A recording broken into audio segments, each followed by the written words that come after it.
கேரளாவில் உள்ளாட்சி தேர்தலை கருத்தில் கொண்டு பெண்களுக்கான தனி தொகுதியில் மனைவியை நிறுத்த திட்டமிட்டுள்ள இளைஞர் ஒருவர் இதற்காக திருமணம் செய்து கொள்ள முடிவு செய்துள்ளார்.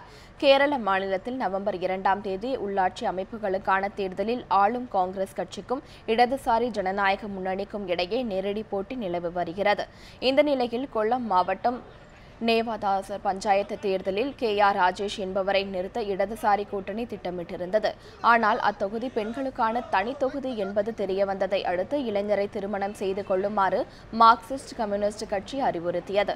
அந்த இளைஞர் திருமணம் செய்து கொண்டதால் அவரது மனைவியை வேட்பாளராக களமிறக்க முடியும் என்ற இந்த யோசனைகளுக்கு இளைஞரும் சம்மதித்துள்ளார். அதே பகுதியைச் சேர்ந்த மணிஜா என்ற பெண்மணியை அவர் திருமணம் செய்ய உள்ளார். எனவே பெண்களுக்கான தனி தொகுதியில் மணிஜா விரைவில் வேட்புமனு தாக்கல் செய்வார் என்று கூறப்படுகிறது.